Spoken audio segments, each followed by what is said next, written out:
Praise the lord.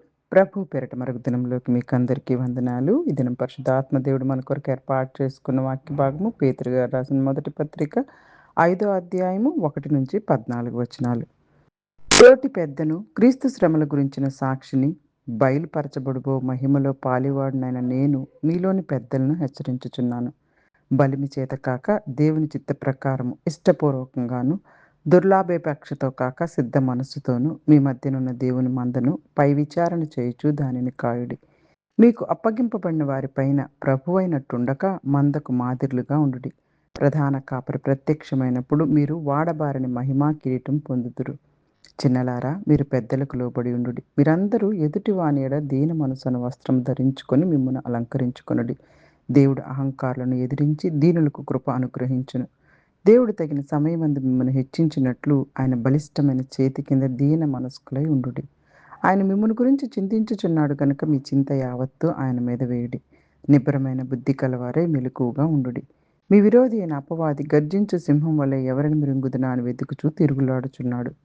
లోకమందున్న మీ సహోదరులు యందు ఈ విధమైన శ్రమలే నెరవేర్చున్నవని ఎరిగి విశ్వాసమందు స్థిరులై వానిని ఎదిరించుడి.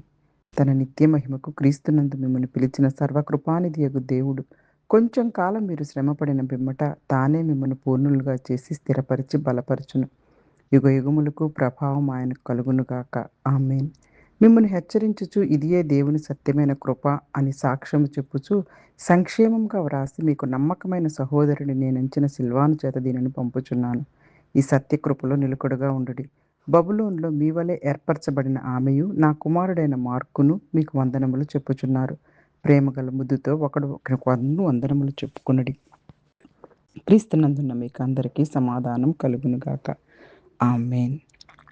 పరిశుద్ధాత్మ దేవుడు ఈరోజు ఈ వాక్య భాగాల ద్వారా మనతో మాట్లాడడానికి ఇష్టపడుతూ ఉన్నారు. ఈ అధ్యాయంలో పేతురు గారు సంఘ నాయకుల బాధ్యతలు, విశ్వాసుల వినయము, దేవునిపై ఆధారపడటము, అలాగే సాతాను పట్ల జాగ్రత్తగా ఉండటం, బాధల మధ్య స్థిరమైన విశ్వాసాన్ని గురించి బోధిస్తున్నారు.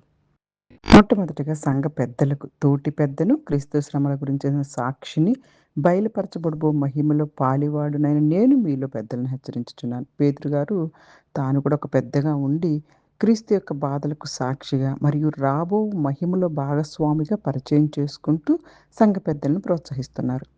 సంఘ నాయకులుంటే దేవుని ప్రజలకు బలవంతంగా కాకుండా ఇష్టపూర్వకంగా నడిపించమంటున్నారు.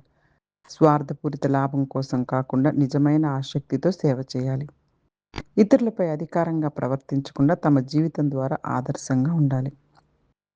అలా సేవ చేసే వారికి ప్రధాన కాపరైన యేసుక్రీస్తు ప్రభువారు ప్రత్యక్షమైనప్పుడు మహిమా కిరీటం లభిస్తుందని తెలియపరుస్తూ ఉన్నారు. హల్లెలూయా, హల్లెలూయా. మీకు అప్పగింపబడిన వారిపైన ప్రభువైనట్టు కాకుండా మందకు మాదిరులుగా ఉండండి. ప్రధాన కాపరి ప్రత్యక్షమైనప్పుడు మీకు వాడబారని మహిమా కిరీటంను అనుగ్రహిస్తారని ఇక్కడ పేతురు గారు పరిశుద్ధాత్మ శక్తితో మనకు తెలియపరుస్తున్నారు. అంటే దేవుని సేవలో నాయకత్వం అంటే అధికారం చూపించడం కాదు, ప్రేమతో, వినయంతో, బాధ్యతతో సేవ చేయాలి, స్వార్థం లేకుండా అని తెలియపరుస్తున్నారు. యువకులకు మరియు అందరికీ వినయం. యువకులు పెద్దలకు లోబడాలని, అందరూ ఒకరితో ఒకరు వినయాన్ని ధరించుకోవాలని పేతురు గారు చెప్తున్నారు. దేవుడు గర్విష్ఠులను ఎదిరించి వినయస్తులకు కృప అనుగ్రహిస్తారు. గర్వం మనల్ని దేవుని నుండి దూరం చేస్తుంది, కానీ వినయం దేవుని కృపకు పొందే మార్గం.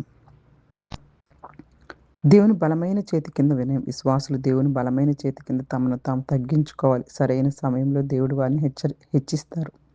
మన జీవితంలో పరిస్థితులు మనకు అనుకూలంగా లేకపోయినా దేవుని సమయం కోసం ఓపికగా ఎదురుచూస్తే తగిన సమయమందు ఆయనే మనల్ని హెచ్చింపచేస్తాడు. మనల్ని మనమే పైకి తీసుకెళ్ళడానికి ప్రయత్నించుకోకూడదు. దేవుని సమయాన్ని నమ్మాలి. మన అన్ని చింతలు, ఆందోళనలు, భారాలు దేవునిపై వేయాలని పేతురు గారు చెప్తున్నారు. ఎందుకంటే ఆయన మనల్ని జాగ్రత్తగా చూసుకుంటున్నారు. మన సమస్యలకు ఒంటరిగా మోసుకోవాల్సిన అవసరం లేదు. ప్రార్థనలో మన భారాలన్నీ దేవునికి అప్పగిస్తే ఆయనే మనల్ని లేవనెత్తుతారు. విశ్వాసులు మెలకువగా జాగ్రత్తగా ఉండాలి. సాతాను విశ్వాసులను దేవుని నుండి దూరం చేయడానికి ప్రయత్నం చేస్తారు. అందుకే విశ్వాసంలో దృఢంగా నిలబడాలి.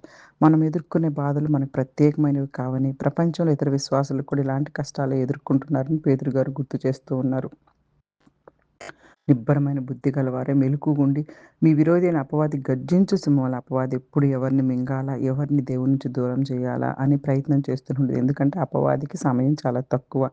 సమయం చాలా తక్కువని గ్రహించి వాడు దేవుని పట్ల విశ్వాసంగా ఉంటున్న వారందరినీ కూడాను దేవుడి నుంచి పక్కకు తొలగించాలని ఎప్పుడు వాని ప్రయత్నం ఉంటుంది. వాడి ప్రయత్నం ఆపడు. అలాంటప్పుడు మనం చాలా జాగ్రత్తగా ఉండాలి. దృఢంగా నిలబడాలి. బాధలొచ్చినప్పుడు దేవుని నుంచి దూరంగా ఎళ్ళిపోకుండా ఇంకా దేవునికి దగ్గరగా రావాలి. కొంతకాలం బాధలు అనుభవించిన తర్వాత సర్వకృపకు మూలమైన దేవుడు తన ప్రజలను సంపూర్ణులుగా చేసి స్థిరపరిచి, బలపరుస్తారు. పునాది మీద నిలబెడతారన్న విషయాన్ని ఇక్కడ తెలియపరుస్తూ ఉన్నారు. మన బాధలు శాశ్వతమైనవి కాదు గనక దేవుడు మన జీవితంలో తన పని కొనసాగిస్తారు. ఈరోజు కష్టాలున్నా దేవుడు మనల్ని విడిచిపెట్టడు. ఆయన మనల్ని బలపరిచి నిలబెడతారు. పేతురు గారు విశ్వాసులకు దేవుని నిజమైన కృపతో నిలబడమని ప్రోత్సహిస్తూ ఒకరినొకరు ప్రేమతో పలకరించుకోవాలని, క్రీస్తులో ఉన్న అందరికీ శాంతి కలగాలని కోరుకుంటున్నారు. కాబట్టి ఇక్కడ దేవుని సేవను వినయంతో చేయాలనే విషయాలు, నాయకులు తమ జీవితాల ద్వారా ఆదర్శంగా ఉండాలని, గర్వాన్ని విడిచి దేవుని యొక్క దీనమైన హస్తం కింద ఆయన సమయం కోసం వెయిట్ చేయాలి. సాతాను ప్రలోభాల పట్ల ఆత్మీయంగా మెలకువగుండాలి. కష్టాల్లో కూడా విశ్వాసంలో స్థిరంగుండాలి. మన బాధలు శాశ్వతమైనవి కావు. దేవుడే మనల్ని బలపరుస్తాడు. కాబట్టి మనందరము కూడా ఈ వాక్య భాగాల ద్వారా గొప్ప సందేశం మన చింతలన్నీ దేవునికి అప్పగించి విశ్వాసంలో స్థిరంగా ఉంటూ ఎటువంటి కష్టాలు ఎదుర్కొన్నా దేవుడు మనల్ని విడిచిపెట్టడని ఆయన యందు నమ్మకంతో మన బాధల తర్వాత స్వయంగా ఆయనే మనల్ని బలపరిచి, స్థిరపరిచి తన కృపలో నిలబడతారన్న విషయాన్ని జ్ఞాపకం ఉంచుకుంటూ మన చింతలన్నీ ఆయన మీద వేయండి. ఆయన మనల్ని గురించి చింతించుచున్నాడు గనక మన చింతలు యావత్తు దేవునికి అప్పగించి విశ్వాసంలో స్థిరంగా ఉండాలని కోరుకుంటూ చిన్ని వాక్యాన్ని దేవుడు ఆశీర్వదించి దీవించునుగాక. ఆమేన్. God bless you all. God bless you.